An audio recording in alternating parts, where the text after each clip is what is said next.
Good morning, friends. Today we have with us Dr. R. Ashokan, Principal Scientist, Indian Institute of Horticulture Research, Bangalore.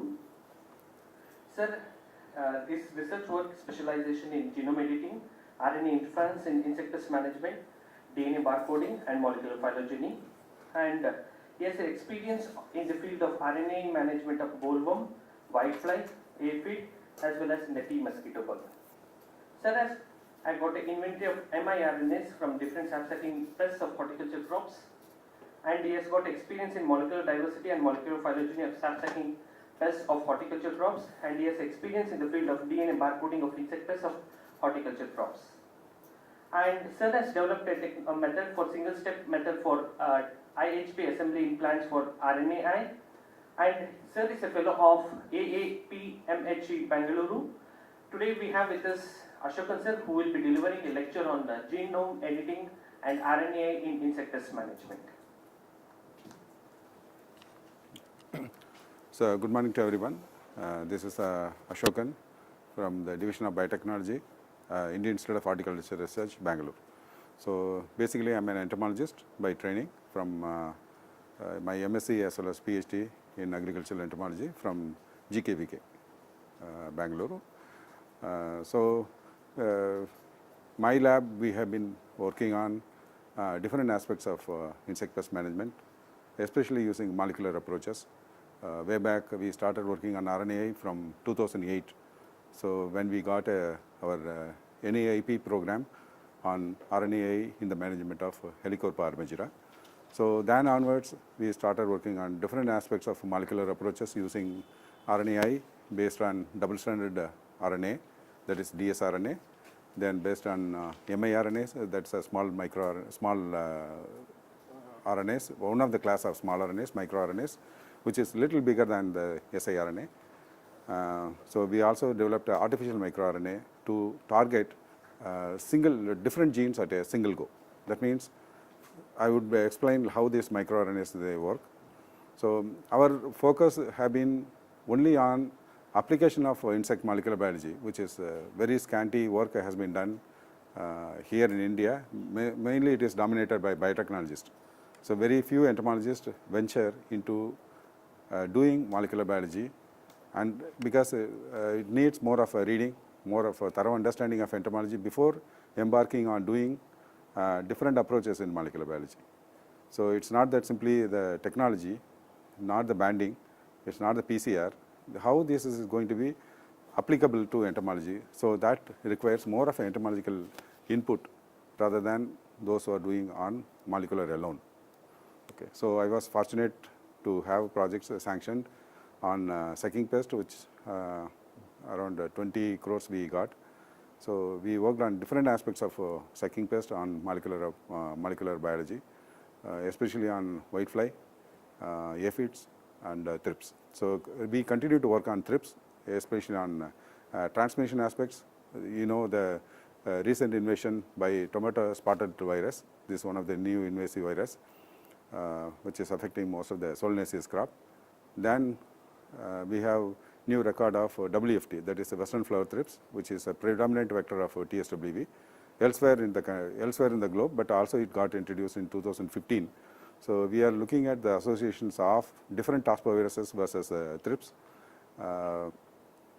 and little bit on whitefly transmitted begomoviruses. So, we have different group of students working on different areas of insect molecular biology as well as what you call insect molecular approaches in insect vector management. Okay. So, because the time given for me it is just 1 hour.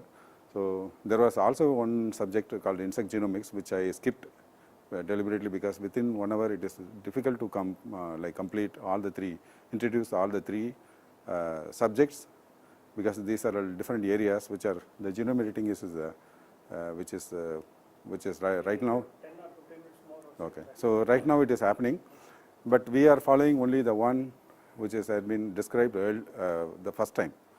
Okay. So, we are not really talking about how the CRISPR has been modified for different purposes in this lecture. We are simply taking only the Cas9, which has been identified from Streptococcus pyogenes, So we are not moving into CPF1 or C2C2 or what do you call Cas9 nickase. Okay, it falls into different categories, and also I will introduce how this CRISPR, because the final objective of a CRISPR is not only to modify, it is to have a pest management at a field level. That is the area-wide pest management. Okay, so this is this will be followed similar to SIT, sterile insect technique. Here we follow precision guided SIT. So through a program called GeneDrive. Okay, so there are different kinds of GeneDrive. There are about 16 approaches in GeneDrive. So one of the approach is through CRISPR mediated mutagenesis and then followed by the GeneDrive. So we will see how this GeneDrive can be utilized for pest management, which is akin to use of SIT, irradiation mediated SIT. So how this is our approach in genome editing will give you a precise SIT, that is a sterile insect technique, as compared to the irradiation where we get more of a somatic mutations. Also, when you treat the pupae, irradiate the pupae, in addition to the spermatogenesis related genes or oocyte related genes, they also get, other regions also get mutated. So there is a overall fitness cost in the irradiation method, so which has been recently improved in 2019 through genome editing. So this is called a precision guided SIT. So if we look at the overall the concept, so we don't get carried away by the molecular aspects of RNAi or by genome editing. These are all very simple principles which has been it's a very simple principle which has been applied for different aspects of science, let it be from clinical side or from medical side or for agricultural side. But from agriculture side, the adoption of these RNAi as well as genome editing is in the very, very rudimentary stage. Okay. So if you understand, if we compare and contrast these two approaches, RNAi as well as genome editing, all emanated from the immunity. That is, one from the microbial immunity, which is adapted into a eukaryotic system, which is otherwise not available naturally. The other one is RNAi is based on the nucleotide based immunity in a basal eukaryotic genomes. So one has originated from the basal genome of a eukaryote, the other one from the microbial defense. Okay. So this genome editing is not a new word. It has been there since 1987. Okay. So the genome editing, it has been there within the microbiology, domain of microbiology, and based on the nucleotide. There was only one change, like both in RNAi and in case of genome editing, there is only one small curious observation made these two technologies into a profound technology which is having a practical implications. So in case of RNAi, so this is again, I told you, this is already naturally occurring in the basal genome. This is only to maintain the genome integrity, mainly for maintaining the genome integrity. There are three ways. One is RNA dependent DNA methylation. That means, if you know, because it little needs some basic understanding of the cell biology. So there, you know, there are some methylation patterns. So this is to identify the self as well as the alien. Okay. So the cell, any cell has its own fingerprint of methylation. So if we want to protect against the invasion of any viruses, especially the retroviruses, the cell, when there is an invasion, it changes the methylation pattern. So the incoming viruses also recognize the methylation pattern, then it initiates infection. Okay. So it is RNA based DNA methylation. Also the second step is to arrest the movement of transposons. You know what are transposons?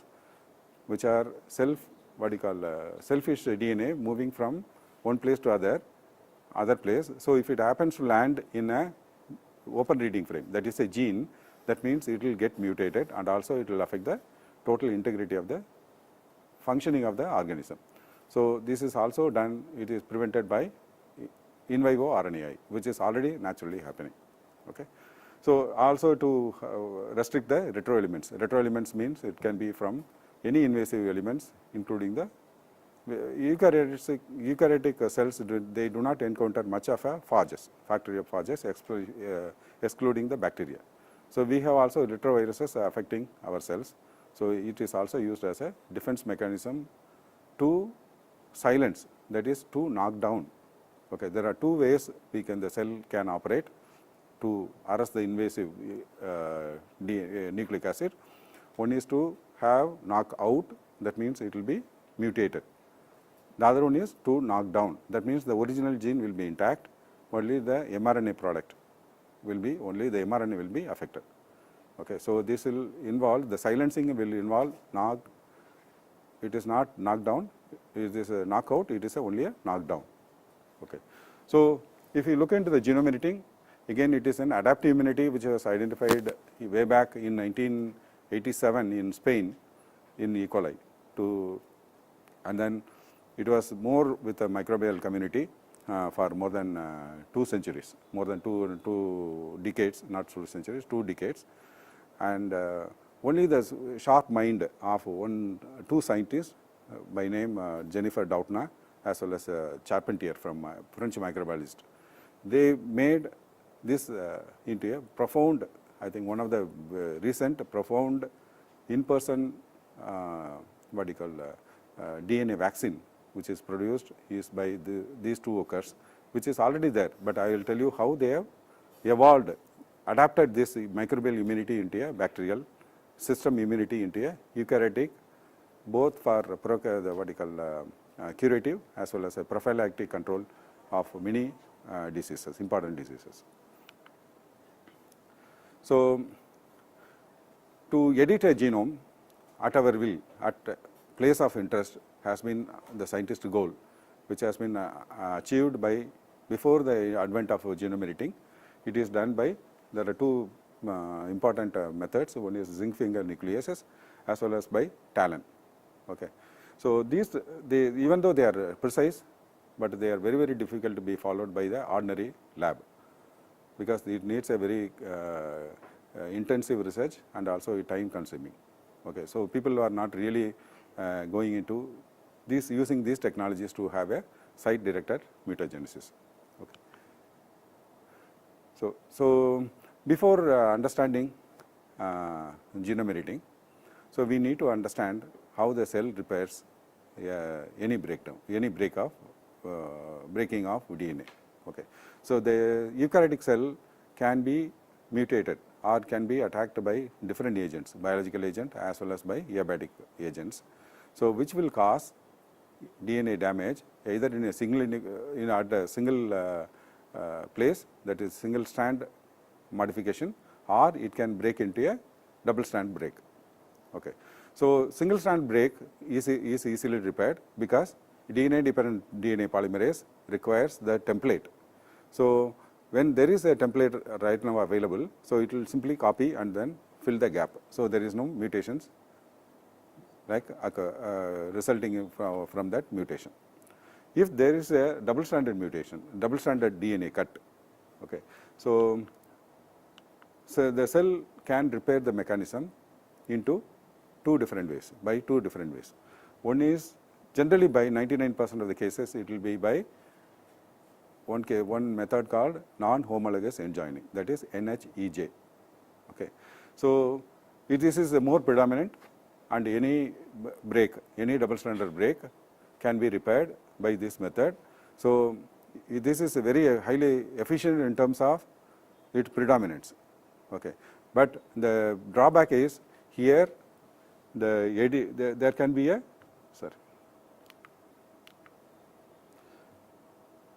here the mutations are introduced.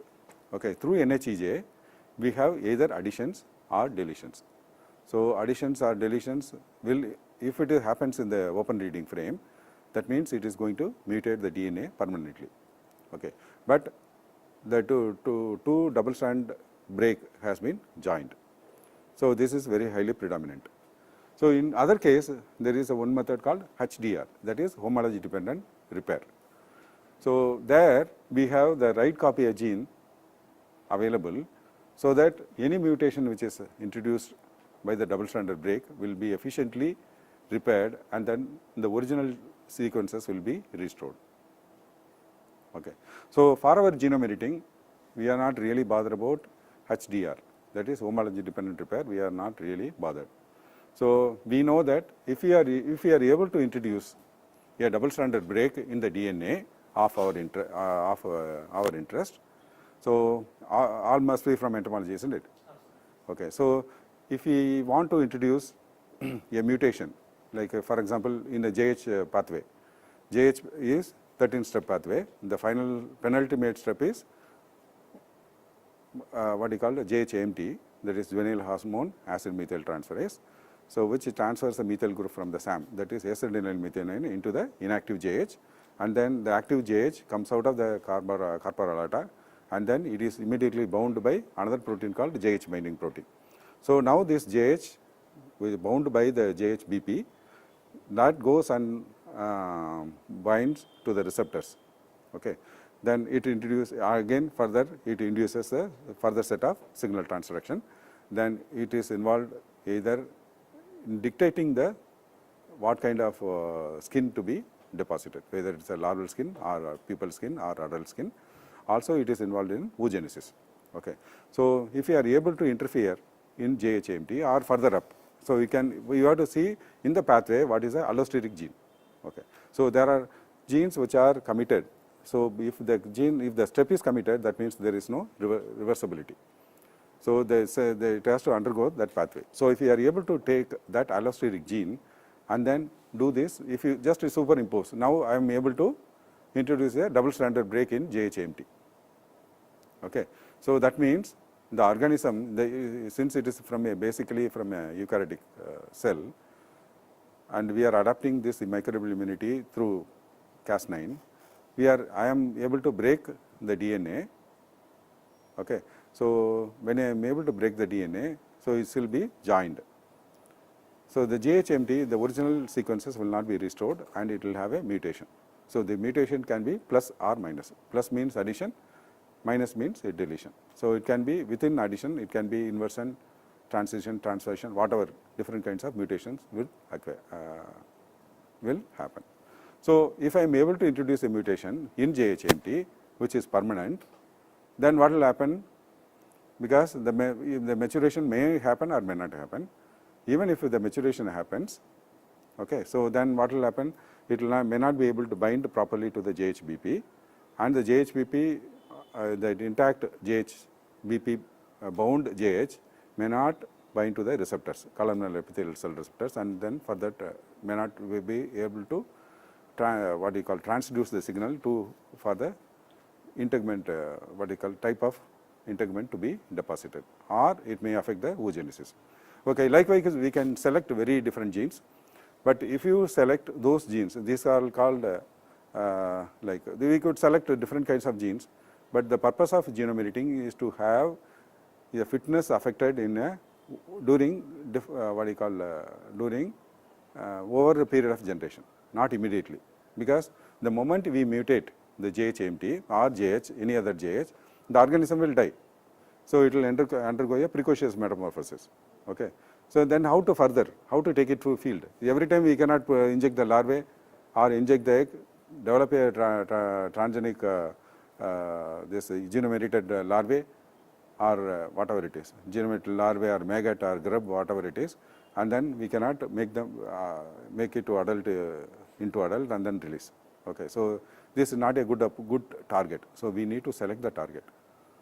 Okay. So, the take home point what you have to take is, if we are able to make a double stranded break, that means we will be able to introduce a mutations using NHEJ. Okay. So, how this break can be done? The break can be introduced by, I want to mutate, for example, again JH-AMT, I want to, if it is around 1.7 or 1.8 kb gene. So, now what I will do is, I will do the domain analysis. So, one thing is to have a generic mutations introduced, the other one is to have a specific mutations introduced. Okay. So, these mutations are introduced based on the sgRNA complementarity, that is called guide RNA complementarity. Okay. So, that is why that guide RNA will go and bind to the complementary region, and then Cas9 introduce the cut, double stranded cut, which is a blunt end cut. So here I have to emphasize it's a blunt end cut. If we use a different Cas9, in addition to the Cas9, if we are using CPF1, another protein, which will introduce a staggered cut. That means if you know about restriction enzymes, there are 3 ways the restriction enzyme can cut the DNA. Okay, one is to have a 3' sticky end, the other one is to have a 5' sticky end, the other one is to have a blunt end. So these properties have been used for cloning purposes. They are for directional cloning. That means if you want to have the protein, intact protein, so we need to have a directional cloning. The first amino acid, that AUG, has to be in frame. That means the start site of translation has to start from the FMET AUG. So for these purposes they are used. So similarly, this Cas9 or CPF1 are varied forms of CRISPR associated protein. I would call it as a CRISPR associated proteins. So they will vary for the requirement of a sequence for acting. Okay, so we have to select the target gene as well as what kind of protein we need to use. What is that we need to get? Okay. So bacterial adaptive immunity, actually it follows a 3-step method. One is acquiring, then targeting, adaptation, then production of CRISPR RNA. So this is having the last step is very similar to RNAi. Okay, so restriction is similar to RNAi, excepting for the 2 steps, which is there naturally. If the phage infecting any bacteria, like for example E. coli, if it is already infected the previous generation, that means the genetic memory would have been stored in a CRISPR array.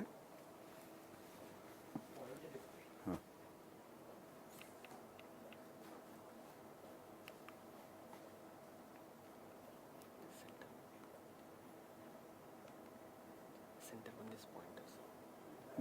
Slideshow ಮಾಡ್ತೀನಿ.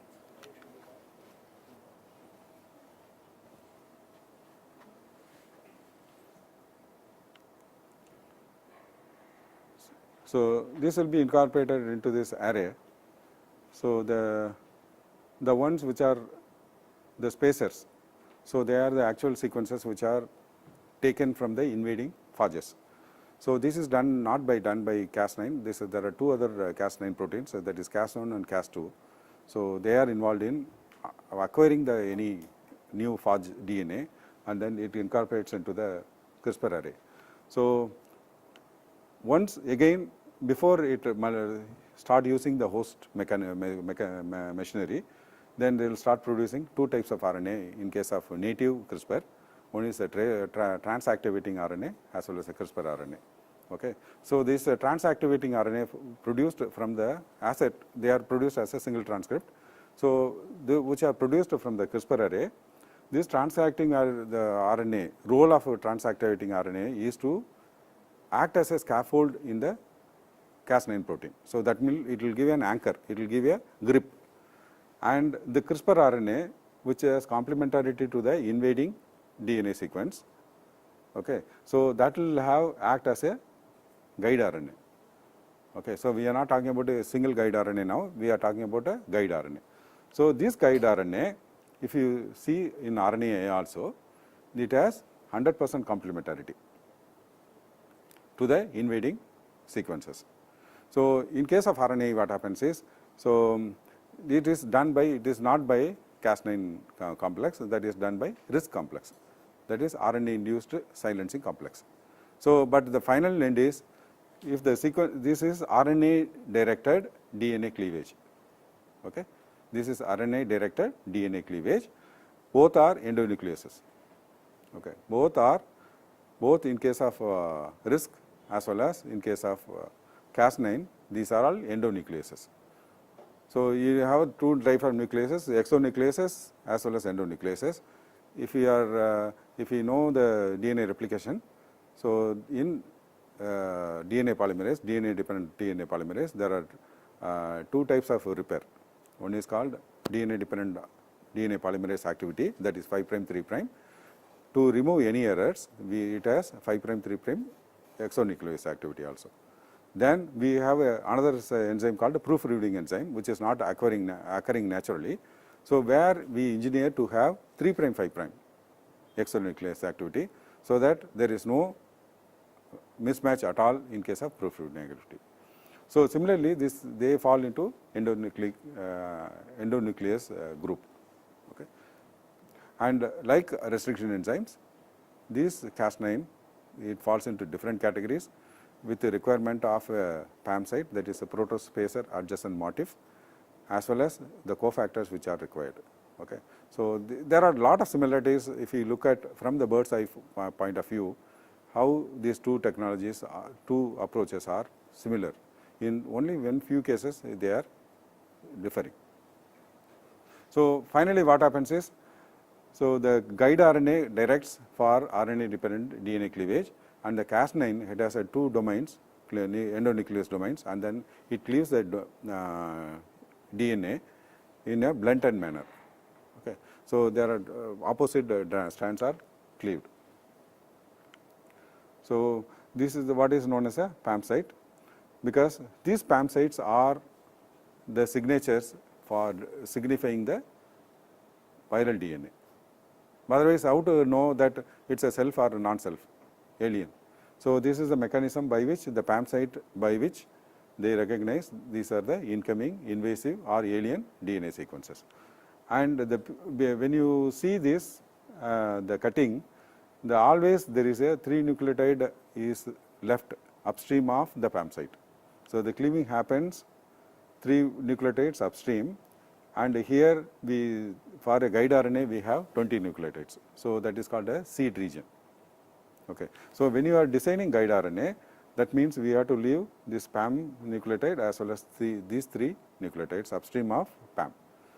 So this is a tracer RNA, then it is a guide RNA. So all these are incorporated into one, that is called single guide RNA. So both tracer RNA plus guide RNA, which is not naturally there, which has been modified in the lab, and then it is given a name called single guide RNA. Okay. So simply what you have to do is, so we can deliver this genome editing molecules in 3 different forms. One is as DNA, as RNA, or as protein, okay, or RNP, that is RNA plus protein. Okay. It depends on what you need to do. So if you want to do any germline transformation for the vertical transmission, so we have to introduce as a DNA, so it will be transcribed, okay, and this will be transcribed, and this is for a transgenic approach. Okay. So the transgenic approach also necessary, and the second one is for the transient editing. Okay. So that is similar to an autosomal editing, where the edit will disappear with that particular generation only. It will go away with that particular generation. So in case of RNP, so we can have a permanent edit, sgRNA as RNA, then Cas9 as a protein. Okay. So we will not introduce, it will not end up in doing inserting the Cas9 as a permanent expression system. So what happens is that since it is an endonuclease, if it is overexpressed, so in RE, when you are using RE for restricting any DNA, we have a problem called star activity. That means if we put more restriction enzyme, even though it is highly specific, it will start cutting the DNA which has less similarity also. That is called star activity. So many times we don't prefer, in case of animal system, to have a Cas9 expression continuously, okay, but provided that it can be further controlled. Okay. Normally for plants we use Cas9 as well as sgRNA, maybe in the same plant or from the 2 different plants, and it can be combined further. So that is to impart viral resistance, then we will see at the end. So let me not go into the details of how the history of identification, but if you want to really know, because as entomologists we also need to know how this technology came about and what are the different steps, and where is in the history of the CRISPR, where was the very important event that that made every scientist to look into that technology. Okay. So as I told you, this was identified initially by a PhD student in 1987 in 87 and followed by 89 in Spain. Then there are a lot of discussions on what is the significance of these repeats, and nobody initially knew that there were many repeats, because the genome of any bacteria, let it be E. coli or gram positive or gram negative, it will be within the 5 MB or a maximum of 10 MB. So now doing genomics of 10 MB is a one-day job. Okay, so during 30 years back, so this was not the case. So this sequencing was done. It was to have a bacteria sequence. It was a mammoth task. So that paper used to appear in Nature. Now, if you do the whole genome for any insect, it will come as a genome announcement. That means one paragraph only. Okay, this is not because of the scientists. It is because of the technological revolutions which are happening in the NGS, next generation sequencing, and also the bioinformatics. Okay. So there are a lot of discussions on what is the significance of these repeats, and then they speculated that it is for gene regulation, replicon partitioning. You know what is replicon partitioning? So when the bacterial DNA bacteria divides, these like a plasmid, most of the plasmids, they undergo the theta mode of replication. That means they are intercalated. It's like two rings within the two rings are intercalated. So this is resolved by a protein complex. Okay. So this protein complex, again, then two rings will become separate. So whether this is involved in this kind of partitioning, replicon partitioning, and as well as DNA repair. So nobody from 1987 to 2000, it was not very clear. So and then there were a lot of discussions on whether it targets DNA or it targets RNA. So initially the suggested target was RNA, but later it was found to be untrue. Then in 2000, later 2000, it was found that DNA was the actual target. So the excellent discovery came from this microbiologist, a French microbiologist, Charpentier, and she found out the function of the tracer RNA. And also their co-work, their what is that? Their combination of this Doudna's lab as well as the Charpentier's lab, they ascribed functions for different RNAs which are formed by this genome editing. Then the 2007, it was CRISPR RNAs found. Then 2007, again I told you, by Charpentier, they described the functions of tracer RNA. Then this 2012 was a history. It is the point, it was a point of very important for the genome editing. So what happened was, so when they were discussing that it was more on the microbial side, then they thought, so is it possible to target the eukaryotic system? So already previously it was also done in vitro system in the bacterial side. So that means they are able to assemble this Cas9 editing in an in vitro system in the prokaryotic side. So these two scientists, then they thought over, is it possible to adapt this in vitro, what you call demonstrated genome editing into a eukaryotic one. Then they thought, is it possible to combine the CRISPR RNA as well as the tracer RNA into one molecule, and that was a profound change to have a single guide RNA, okay, which is not really occurring in nature. They do occur in a different as a different molecule, but this they made in the lab and then they tested. So the SGA1 was found by these two great scientists, and she is slated to get the Nobel Prize. And I told you this Zhang, he is another fellow who is also very studious. He was the first one to demonstrate in the mammalian system. Okay, so he is in MIT Broad Institute. So he is the founder of one company. You must have heard Adgene. Okay, so there is a company which is a non-profit company which is mainly supported by Zhang. So he is in the early 40s. He is not very old. He is like after the postdoc. So he was into genome editing, and he was most of the time he was working on the optogeneticist. He is an optogeneticist. So he got interested, and then he got into genome editing, like looking into the previous literatures of Doudna, Jennifer, and then he quickly adapted into a mammalian system. So this was a turning point in the medical history. Okay. So then you must be knowing, like in China, they started edited two girls already girl side, which is they are supposed to have resistance to HIV.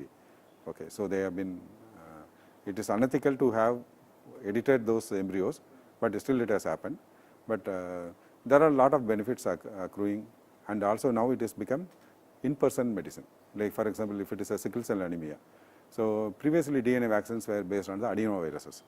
Okay, so when they did the adenovirus infection, so instead of correcting the mutated copies, the adenovirus itself started causing disease, like more of a high fever.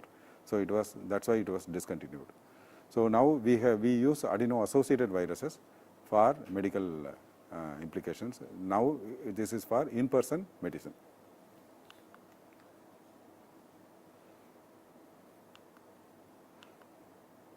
So what was more of a microbiological event now turned into a repurposed genome editing.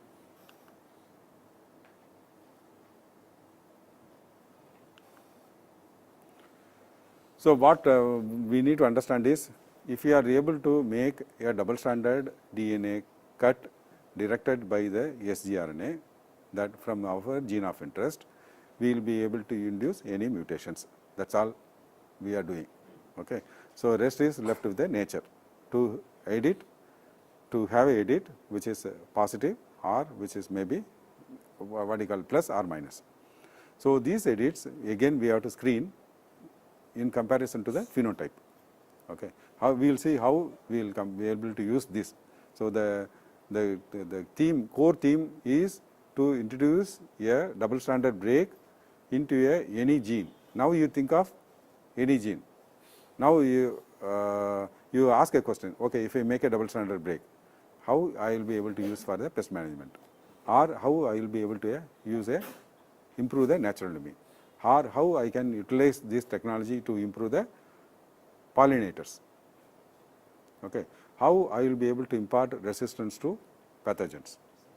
Okay. So what is that which is required now? Now we are not doing, as entomologists we are not doing, it is done already by companies, it is available. Cas9, sgRNA, anything can be ordered, it is available. Now as an entomologist, now we have to take and then ask a question, how this is going to be meaningful in my studies. Okay. So immediately then we have to see whether it is for housekeeping gene, or is it for certain specific genes involved in flight, or for oocyte, or for spermatogenesis, or for any purpose. Is it for host localization? Okay. So we can ask any question, then ask whether what is the resulting phenotype of this. Okay. So now molecular is nothing. We are not producing any Cas9. Neither we only identify the region using the bioinformatics, not to have off target as well as a non-target F. Off target means within the organism. Non-target means for the natural enemies. It could be parasitoid predators or any other agents, including humans. Okay. So what is required at this point of time? So we have already the Cas9, we have the technology to have sgRNA synthesized. Okay. We have the technology to put into the cell. Okay. So now we can decide whether you want a autosomal mutations, that means to edit only the particular generation, or to edit whether the edit to be carried across the generations. Okay. So you take a case study and then ask a question, okay, if I edit ecdysone, 20-hydroxy-ecdysone, so ecdysone also in Corpora cardiaca. Similarly, it is also in the multi-step pathway from the first primary signal from the neurosecretory cells through the PTTH, that is a prothoropsychotropic hormone, that induces, depending on the larval size. So there is also a connection when the larvae, what is the purpose of being a larvae or maggot or grub, juvenile, to acquire as much of nutrient as possible. Okay, so that the female can lay more number of eggs, healthy eggs, viable eggs. Okay, so how this is done? This is with the receptors. There are proprioceptive receptors which are connected. So when the larvae completes a certain, crosses a certain threshold, then the signal is sent. Now this is a time to suppress the JH and then induce the egg dysome. Okay, so that means when you are deploying this genome editing, then we need not really bother like when you are using as a what do you call egg dysome agonist or JH agonist. So timing is not important here. Okay, so if you are using growth regulator, timing is very, very important because we are working at the protein level. Okay, but in case of genome editing, we are not really bothered about timing. It can be done. But as a resultant phenotype, only we need to bother, and we need to set the goal. Okay, this is I want to whether just to establish the function of a gene, then you can target any gene. Like RNAi, you can also do with a genome editing. Okay, so you can establish the function. But if you ask a question for the pest management, then you have to take a talk. So which gene to be edited? Okay, so what is that? How I will be able to ascertain the phenotype and then characterize those changes in terms of behavior or in terms of physiology or in terms of molecular biology. So I will take a case study what we are doing in my lab. So you know about mango fruit fly, there is a Bacterocerta dorsalis. Okay, so my purpose is to develop a SIT, complement the SIT, because there are few insects which have been allowed to for the environmental release. One is Pectinophora gossypiella in the US. So they mass produce like a male only strain, and then they release in the open field, that is for the cotton field. The other one is for coconut red palm weevil, that is Rhynchophorus ferruginous. Then we have for Bacterocerta dorsalis. So this is through normal irradiation. Okay, so what I was thinking is, so if you are able to complement these field releases, because already permit is there for field release. So establishing a gene function in a fruit fly is not a job for field entomologists or any normal entomological lab. Okay, so what we thought was if we are able to modulate, affect the spermatogenesis. So there are 8 different genes which are involved in the pathway of spermatogenesis. So in an area with pest management, what the thumb rule is that the pheromone receptivity, that what you call as mate recognition, should not be compromised. Okay, so that there should be normal mating, and also it should reduce the fitness cost over a period of time. That means it should not be lethal, there should not be acute lethality. So if I do any gene which is involved in growth and development, so they will result in acute lethality. That means mortality will be happening. So if they are dying, then I will not be able to perpetuate into a next generation. And again, doing this vertical transmission through embryo injection is very, very tough. Okay, tough in the sense, because if we, I don't know whether you took embryology course. So after the fusion of the gametes, that spermatogenesis, sperm as well as the ovum, then there is a stage called what do you call so 4-cell stage, germline development. So depends on the species. So it takes cell division starts from 1 hour, anywhere from 1 hour to 4 hours or 5 hours. So we need to standardize. So when they start, when they lay eggs, how many times, whether it is a polyandry or polygamous. Okay, so all the reproductive behaviors we have to study about the target organism. Okay, so once we study, then we know when they are laying eggs. So normally moths and butterflies, so they lay eggs in the early morning time. So but the main problem is they cannot be cultured because they need a long flight okay, prenuptial flight. So it is not amenable for culturing. Whereas moths, they readily mate, and the egg laying happens in the either early or night or in the early morning. Okay. So by the time we come to the lab, it will be 10 o'clock. So it would have crossed more than 4 hours. So the cell division would have started. So usually we have to take the embryo, which is 4 cell staged. So that means there should be like a stem cell. Okay. So when you are injecting during that period, that is called G0 stage. So we need to optimize egg laying. That means we have to make these any target insect female to lay eggs at our will. That means I need to do injection just after 1 hour. So I have to get an egg laid. I have to induce the female to lay eggs. So we need to optimize those kind of inducement, like elicitor. What kind of elicitor? Like mosquitoes, what they do, they put the gravid female into a tube and then cover it with a black cloth and keep it in tray containing water. So they maintain high RH, and then they also give the blood meal before putting into the tube. So that means when you give any butter paper, it will she readily lays her egg.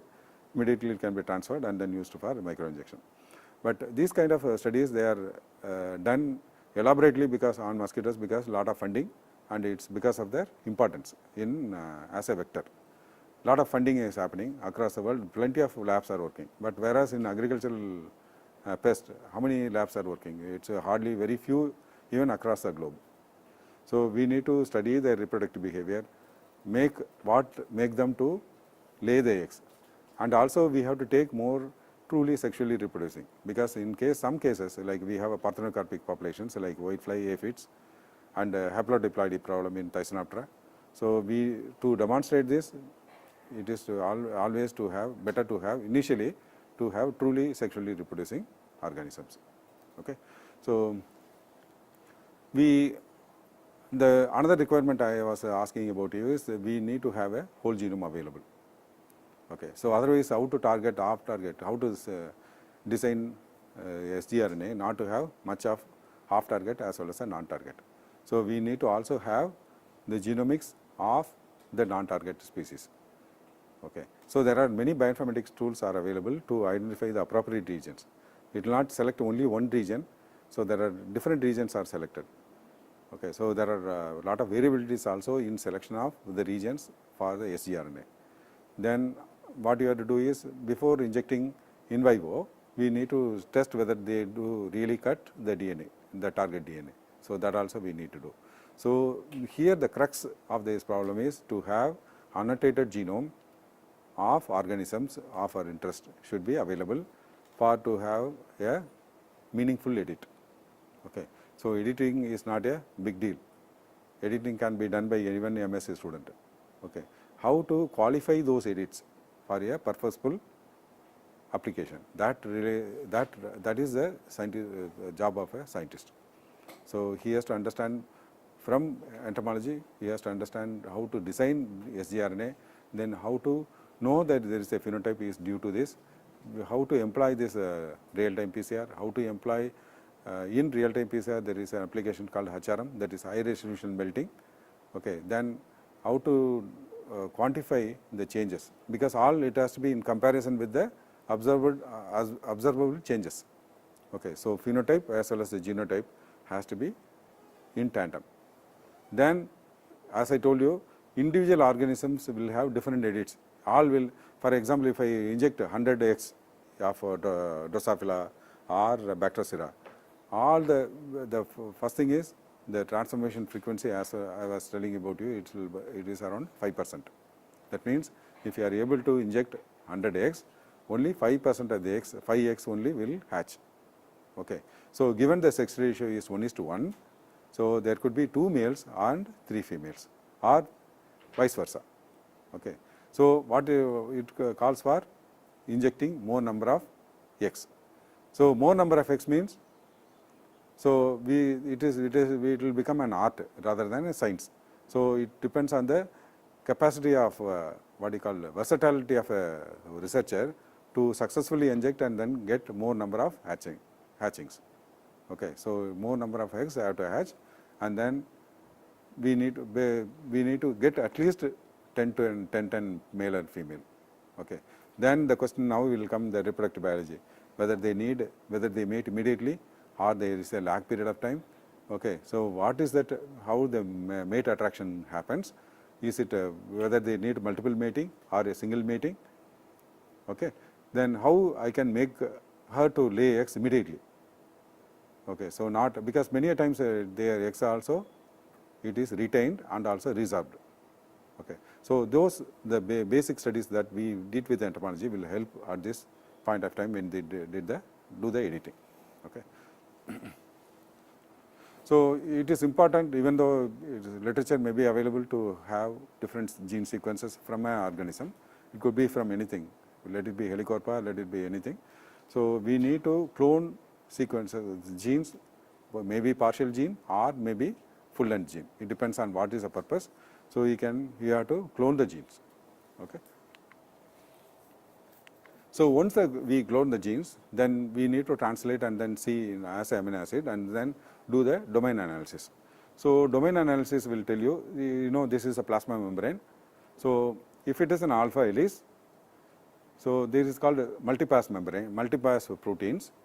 So if it is embedded within the plasma membrane, that is not accessible for any further like protein ligand reactions. So we need to mutate in the gene these domains. So this is the cytoplasmic domain. So if we do the edit, so it is not going to affect much, and also this domain which is plasma within the plasma membrane will also be not available, and only this we need to follow these domains which are extracellular. Okay. So they may be able to support some receptors. Okay. You must be knowing about receptors generally.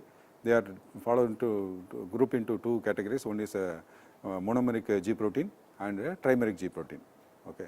So most of the receptors fall into these categories. They may be associated with the extracellular domain. Okay. So this binding also we may be able to affect by domain analysis. Then we also worked on the different spermatogenesis related genes from Bactrocera, which we have cloned. And as I told you, for a same gene, for example, white gene, this is involved in eye color. So normally it will be a brown color. So just to compare that indeed the CRISPR is working in Bactrocera, we also take some phenotypic genes which may not have any implications for pest management. Yeah, just to show that the brown carrier has been mutated into white. Okay. So when you subject the whole genome and then asked to predict, there is a software called ChopChop2. Okay. So it is online, it is available, nothing great. So it will predict different sgRNAs. Okay. So different sgRNAs. So which sgRNA is good? Because I told you the main difficulty in generating any mutation like edit is through embryo injection. So the embryo injection means I need to optimize egg laying, I need to find the elicitor to make the female to lay eggs like maybe after 10 o'clock, which is not naturally happening. Then we have to harvest the eggs without damage. We have to find what is a pole, which pole to be injected. There are two poles, as you know. One is having a aeropile, that is called animal pole. The other one is called vegetal pole. So which side we have to inject, and what is the cytoplasmic pressure within the egg, because they are under the pressure. Okay. So whether they have a chorion, whether they have a soft chorion or whether they have a hard chorion. So if they have a hard chorion, the moment we pierce, because of its high pressure, all the contents will come out. Okay. So we need to dechorinate and also we need to desiccate. Okay. So when you desiccate, the cytoplasmic water will evaporate and then the volume will get reduced, so that when you do the injections, it will not come out as a blob. Okay. So there are so many standardizations we have to do with reference to the egg laying, as well as how to harvest the egg, how to arrange the eggs in the same pole.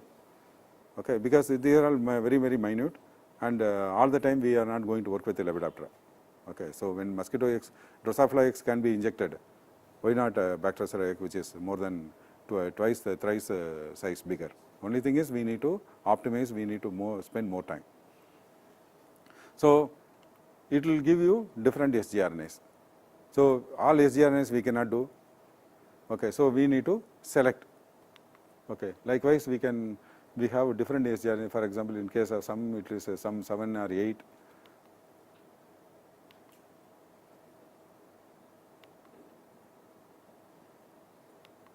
So what we do is we take the gene, because that is a gene which is going to be digested, which cleaved in the in vivo.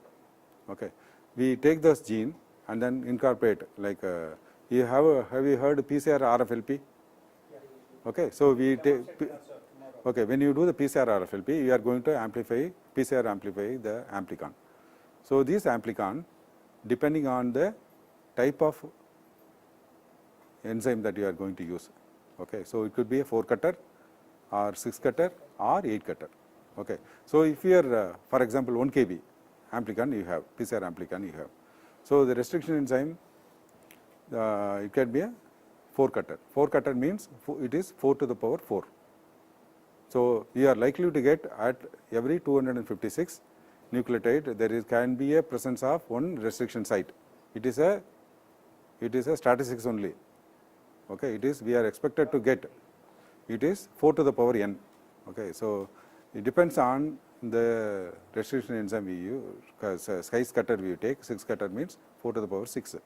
So we will be able to restrict, but otherwise if there is a restriction, this is because of the star activity. Okay, so we have to use this 4 to the power n this equation to find out the likelihood of presence of that restriction site. So within the 4 cutters also there are possibility of occurrence of that restriction site. There is again it is governed by the probability. Okay. So similarly we take that template, it's again a kind of a restriction enzyme only, I told you, endonuclease, and then we see whether it cuts. Okay, so we do in vitro, this is called before injection we do the in vitro cutting using the Cas9 and sgRNA with the template that what you are going to edit in the genome, what you call in the embryo. So then we do little bit we need to do on the SEM. So we have the aeropile and also this broad end, this is a vegetal pole. So this is animal pole and this is vegetal pole. So we could use both ends. So we have to see only the resultant hatchings.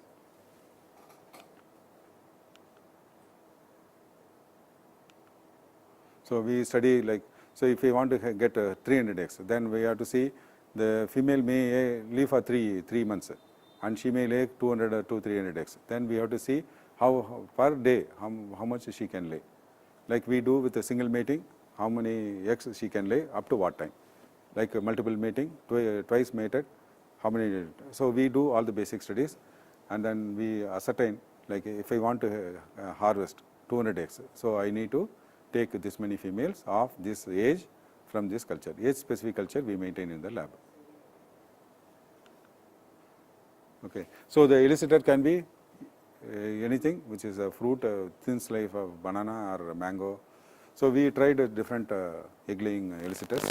So we standardized to have a thin piece of banana under which we have a agar. So the ovipositor of a bactericidal cell is 0.5 millimeter. It's 5 millimeter. So she inserts the eggs into the agar directly by sensing, because if you see the ovipositor, there are a lot of hairs in the sensory hairs. So that senses whether the substrate is suitable for egg laying.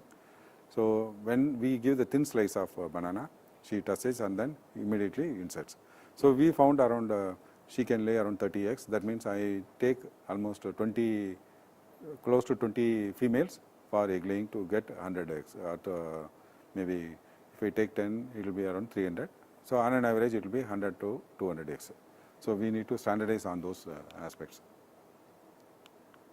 Then we have to optimize the different parameters, like what is the stage I can within, what is the time period within which I have to do the injection before that it crosses to cell division. Okay. Then whether we need to decoordinate or just leave it like that, or what is the injection buffer. There are different kinds of buffer they are used to carry the RNP, that is the sgRNA plus the Cas9. Then what kind of pressure, what amount of pressure. Okay, so if we give more pressure, that means everything will come out, and if we give less pressure, it will not go, the material will not go inside. So we need to optimize the pressure of injection. So you use a micro injector. Micro manipulator. No, handheld or No, this is micro manipulator automatic. Only we need to press, because already the then type of needle, because there are needles which are pulled. Okay, that is for a specific purpose. For example, if the egg is hard, then we need to have a stubby needle with a lesser what do you call projection. So then the shoulder, there will be a lot of pressure. It will be able to take a lot of pressure, and also beveled. Beveled means when you pull the needle using a heat mantle, then the needle edge will be closed. So we need to break open those eggs. So it is I told you that's when injection is an art. So we break open the egg by just sliding over the tip or sliding over the egg, so that the tip breaks. Otherwise, beveling can be done on a rotating platform, so that hole opens, okay, through which we can send in the sgRNA, because also we need to bother about the viscosity of the fluid. So if you have more protein, that means it is going to be more viscous. More viscous means it needs more pressure. So more pressure, so we need to reduce the pressure in the egg by desiccation. So we need to optimize the delivering pressure as well as what is the egg pressure inside, cytoplasm pressure. So we need to arrange in the polarity, then we have injected. So normally this is not paper of mine. So this is done in Bactris trione. This is a Q-fly. So I told you this is the original eye color. This is the white gene. And when you do the sequencing, this is based on the identification based on the HRM. And here it is minus means it is a deletion, plus means it is an addition. So that means there is a mutations as compared to the wild type. The mutations, the point of mutations are indicated by the red arrow, down arrow. Okay, so the phenotype is white, the original phenotype is brown, and this is a genotype. Okay, so all the genotypes are not eligible, cannot be qualified for our purpose. Again, we have to select. Okay, how to select? Again, it depends on what purpose we have.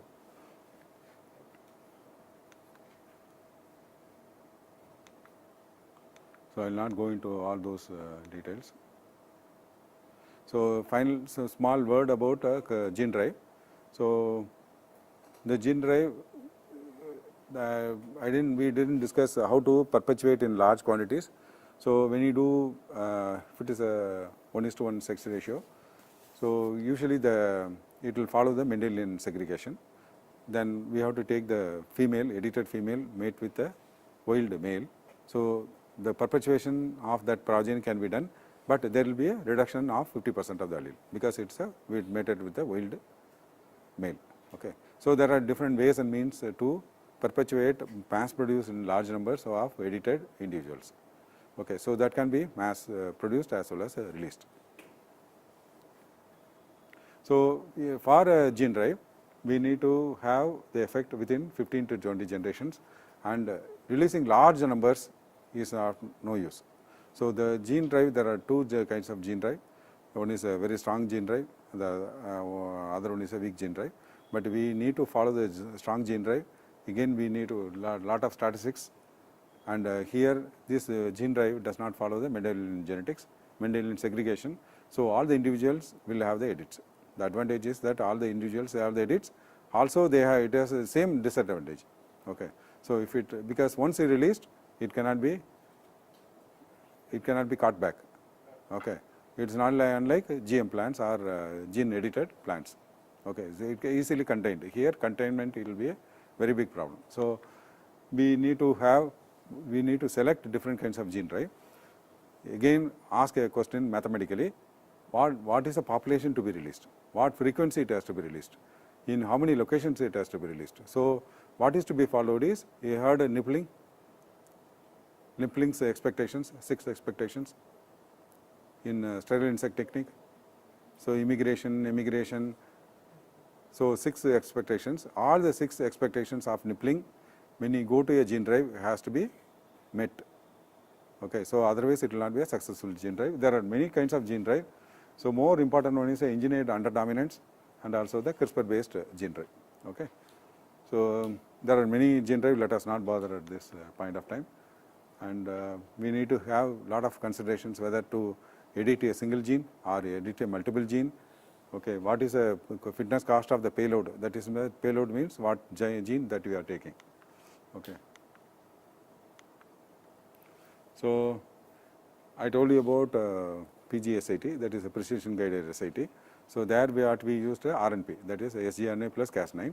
Here we make two lines, these transgenic lines, one Cas9 female, other one is sgRNA expressing male population, and then mate, it will eliminate complete the female embryos, and then it will produce a male only strain, which is good enough for the field release, and also it will be able to, there is no compromise in the mate recognition.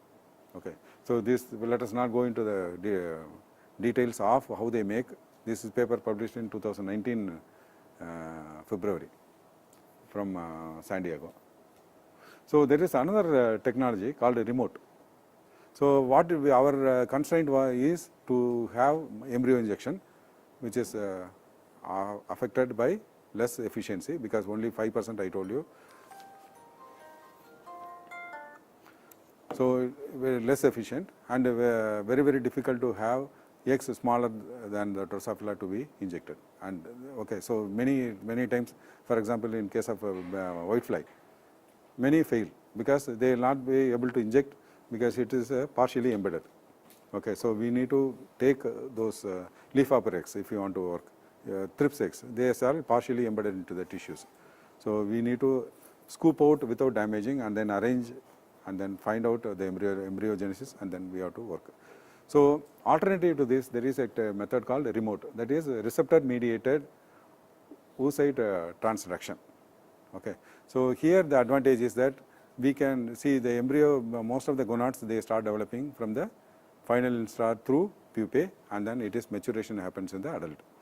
So if you are able to deliver the sgRNA in the late instar, okay, so how it can be done, how it can be directed to the developing oocyte, it is through, you know, that egg, there is a yolk protein. Yolk protein is transferred from the cytoplasm, from the external sources into the developing oocyte, egg.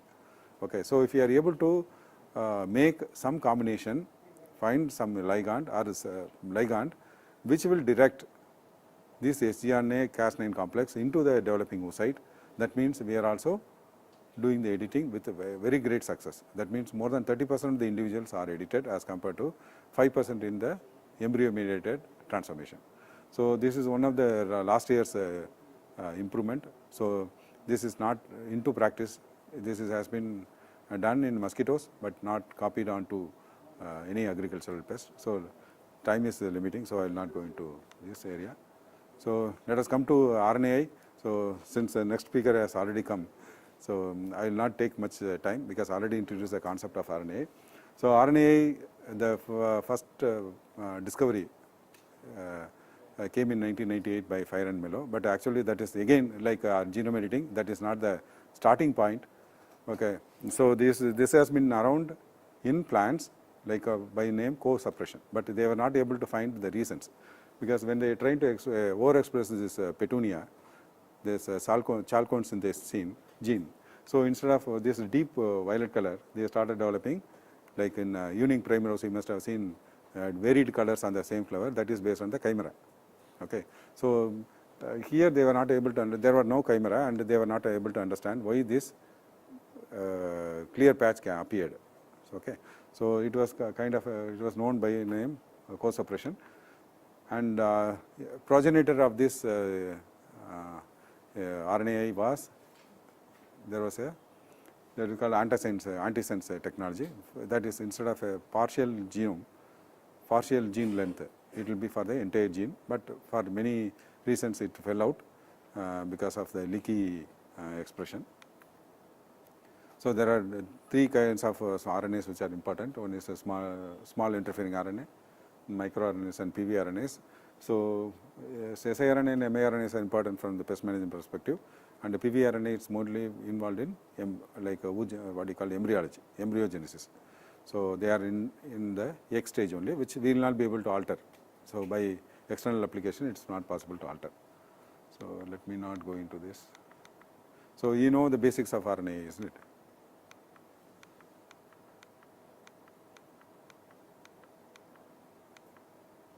So in case of RNAi, we have 4 components which are important. One is environmental RNA or endogenous dsRNA. Environmental RNA is, so I forgot to tell you, the turning point in RNAi was, Fyron Mullers discovery was, see, we know that already it is existing in the basal eukaryotic cell for a genomic integrity. What their okay. Okay. Okay. Okay. Okay. So what their discovery was, instead of endogenous RNA, if you are able to apply this dsRNA from external sources, that means it's also able to induce RNAi in the recipient cell. That is the major discovery. That is a simple discovery, but had a profound effect. Otherwise, it is there naturally. By exogenous application of double-strand RNA, we will also be able to induce RNAi. That is the major discovery. That gave them Nobel Prize in C. elegans. Okay. So there are different kinds of RNAi, but RNAi has not taken real lead into pest management because of, there are 2 reasons. One is in RNAi there is a two terms called signal amplification and systemic silencing. Signal amplification means when you subject the exogenous RNA, double-strand RNA, it is cleaved into primary siRNAs, and this siRNA, it is mass produced within the cell by RDRP, presence of RDRP, that is RNA dependent DNA polymerase. Okay, so this is called signal amplification. Then systemic silencing means this in the primary site of the production, that is a columnar epithelial cell, it is conducted to other cells via the hemolymph. So that is called systemic silencing. So these 2 aspects are missing in many orders of insects, except for Coleoptera. We don't have the proof of RDRP, but still systemic silencing works, and there is no RDRP at all. Okay. So when there is no RDRP, systemic silencing, that means we cannot effectively target genes away from the midgut. Okay. So only the genes which are expressed in the midgut, they can be targeted. That is the only implication.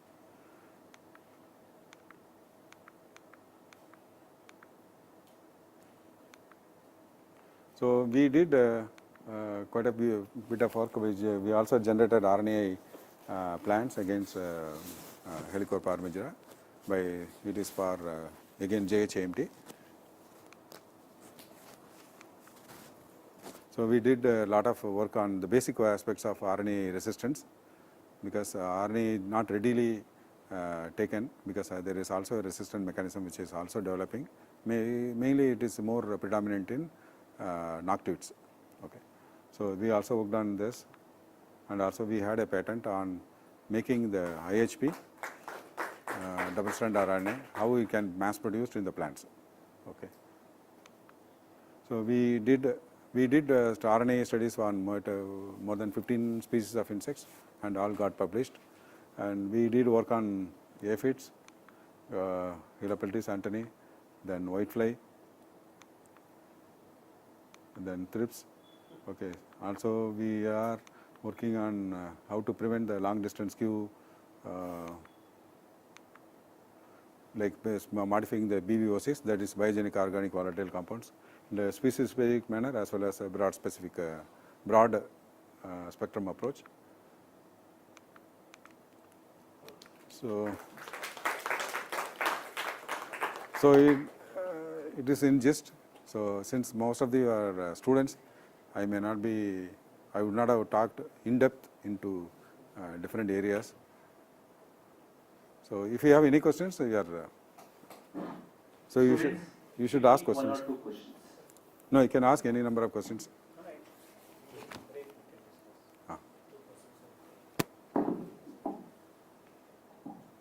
No, one question will be 2, because you are having 2 mics, no? One for live only. Okay.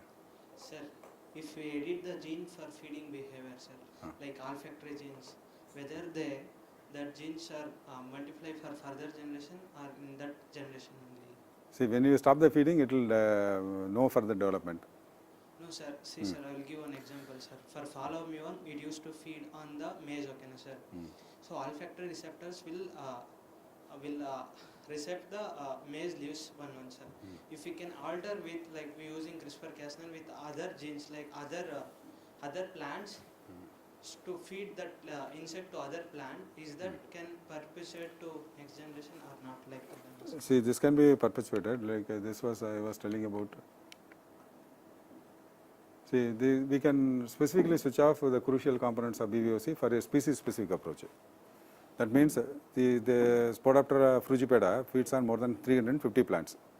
Okay, so what you have to know is what is the threshold level by which they are able to discriminate between maize and sorghum.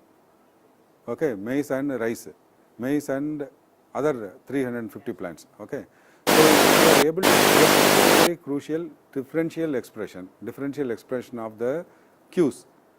Maize is attracted only by this volatile because it is not a single component. BVOC contains 4 basic major components. Okay, so terpene is one of the major component. So if you are able to find very crucial which is present only in maize, that means you will be able to edit that receptor, because how the decision is made, because I take little time, how the decision is made to go towards a plant or go away from the plant, because it is a combinatorial input.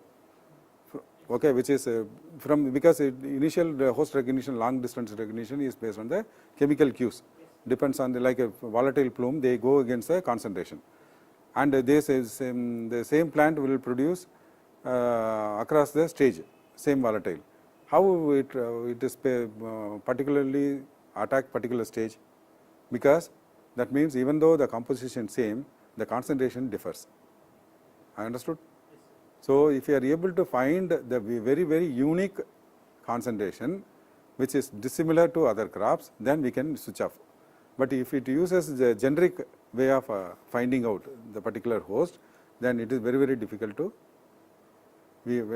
alter. So we have to find very quick, unique, which is not highly specific to maize, then it is possible. So that means we are not preventing the infestation on other crops, but we are preventing on maize. So if we are able to get that, it is fine. So that is a species specific approach. Or the alternative would be express the better approach would be express the repellent, universal repellent like a gingiberine, pacholal, okay, curcumin. So these are universal repellent. If you are able to overexpress, so that means instead of killing specifically, if you are able to kill in a random manner, that will be easier approach. We have to see which is the least resistant approach. Next question.